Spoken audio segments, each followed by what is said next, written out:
All right, here with the WWE's Alexa. First of all, so nice to meet you in person. Oh, nice to meet you. So you guys are prepping for the day, and we're talking a lot about images of young girls and women, especially nowadays with the Me Too movement. Is that something that has always been a conscious thing in your mind, or is it something that's more conscious now?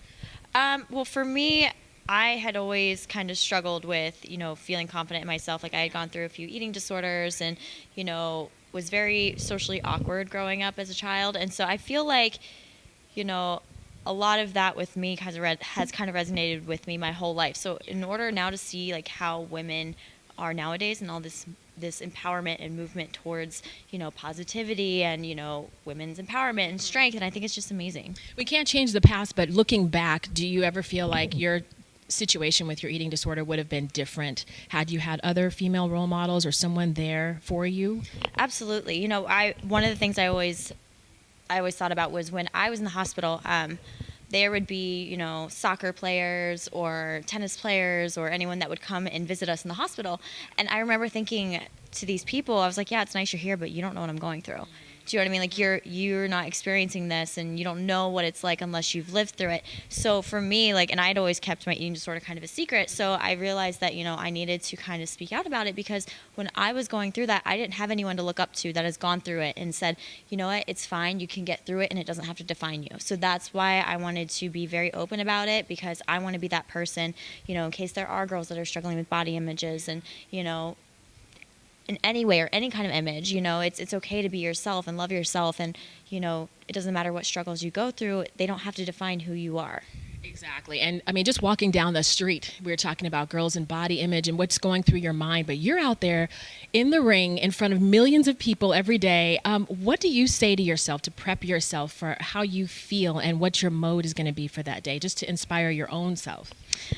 For me, it's just have fun with everything you do, because if you are having fun, that's putting that positive energy out there. You know what I mean? If you're standing in the mirror looking at yourself saying all these negative things, that's just negative energy and that's going to affect your entire day. So for me, it's always just stay positive, have fun, be happy with who you are because you only get one of these, you know what I mean? You only get one life and you got to be happy and, empowering other people. And it's just one of those things you have to be happy within yourself because then you project happiness onto other people. Yeah.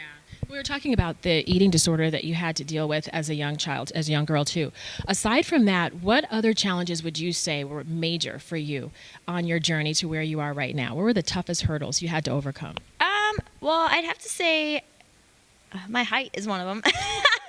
I'm definitely our shortest girl we have here now. And so you kind of have to adjust and especially for, WWE, you kind of have to adjust because all the girls are taller, they're more muscular. And so you kind of have to adjust with that. So there's a little bit of a struggle there, but then you have to learn to, take those struggles and use them to your advantage. And so that's how I kind of look at everything. And you have to, not see it as a struggle, see it as an opportunity to improve and, do better. Makes you stronger. See, you learn something new every day. I know that you and Naya are very, very close. What other female role models have you had that really helped you along the way? Who stands out in your mind as one of the best? Definitely my mother. I know I sound like Naya right now, like the whole same thing. But like my mother, my mom had me at a really young age. She had me when she was in high school. So I kind of grew up with my mother. Yeah.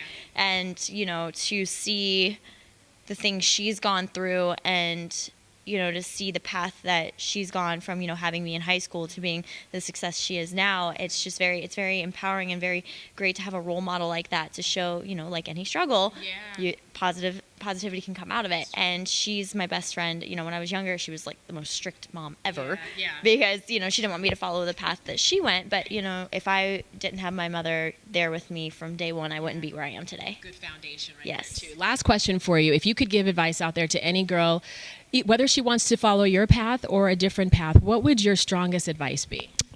With any path, I'll just say, when I started in NXT, my first day, I went to Sarah Amato and I said, I have no idea what I'm doing. Our coach. I was like, I have no idea what I'm doing. I need help. And the one piece of advice that she told me that I always attribute to everything is it's not a sprint, it's a marathon. Yeah.